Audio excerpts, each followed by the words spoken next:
Unit 6, the淡水River Bank. The 1.5-kilometer riverbank between Old Street and the small fishing port was named the Golden Beach by the Danshui District Office because of its dazzling appearance at sunset. Along the beach is a wooded path, the riverbank, a theatrical stage on the water, cafes, shops, and tidal art square. 800-year-old banyans from a popular natural pavilion where people take shade, enjoy the sunset. The river bank is also beautified by the donation of 3 art sculptures by nearby shops. The Fish by Yu Lianchun, The Boat and the Moon by Uehara Katsuaki, and Sunlight by Lai Zhishen. The shops and scenery that line the path make a casual stroll along the bank a popular leisure activity. Dialogue. There are a lot of tourists here. Do they come to Danshui by MRT? Yes, they do. The Danshui line was opened in 1997. At first, the business was bad due to a lack of popularity. These days, it is often filled to capacity on weekends and holidays, with passengers stacked like sardines. How many tourists is Danshui able to accommodate? On Chinese New Year of 2014, there was a record-breaking 100,000 plus tourists. On a single day, it was impossible to even take a step. It seemed as if the Danshui was submerged in a sea of people. Is it hard to be a tourist and do activities when it's that crowded? It probably adds to the difficulty simply because there are too many people, but Danshui is serene and carefree on weekdays and in the morning. Danshui is the birthplace of many folk songs and featured in many song lyrics.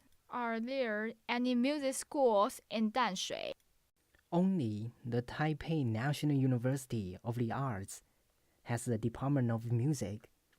But this does not mean that music doesn't thrive in Danshui. Danshui is still the subject of much sentiment and inspires many people, especially in folk music.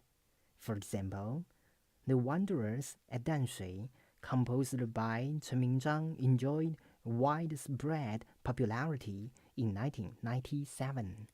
How does the Danshui River look now in comparison to the old days?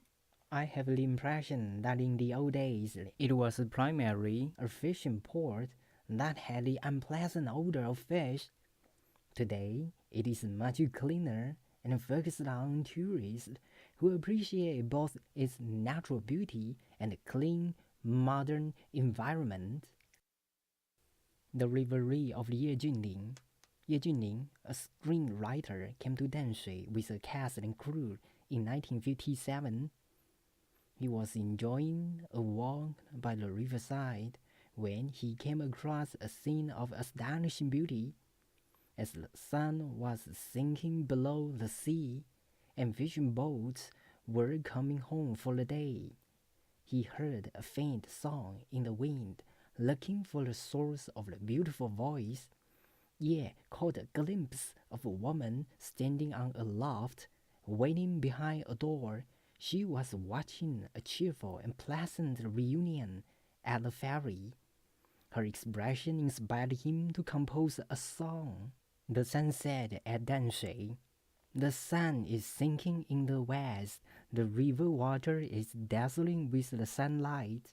Men and women, old and young, are waiting for the homecoming fishing crafts. The windows and door are half shut on the loft.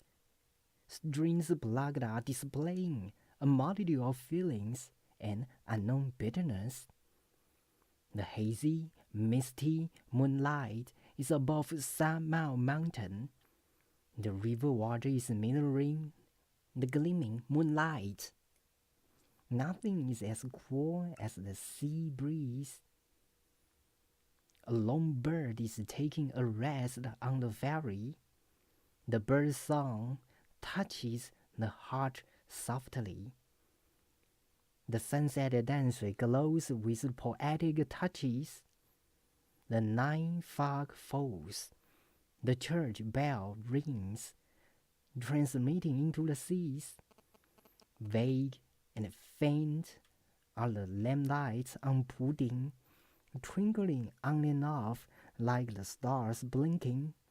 The memorable scene and sight arouse remorse and bitterness. Danshui in paintings and photography. Danshui, a small township with magnificent scenery, located at the intersection of a river and mountain, used to be Taiwan's top port, and is rich in history and the arts. Its history as a booming seaport has brought the diversity from all the East-West exchange and serves as inspiration for poems and photography, a mecca for professional painters and photographers.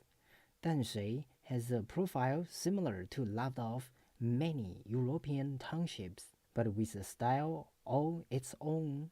It invites artists with its American Gothic church, vessels coming to anchor, ferries, the up and down ranges of Guanyin Mountain, and the misty and foggy estuary. Danshui, a place where any Western-style painter would be happy to visit, remains unshakably true to itself. The folklore music in thriving.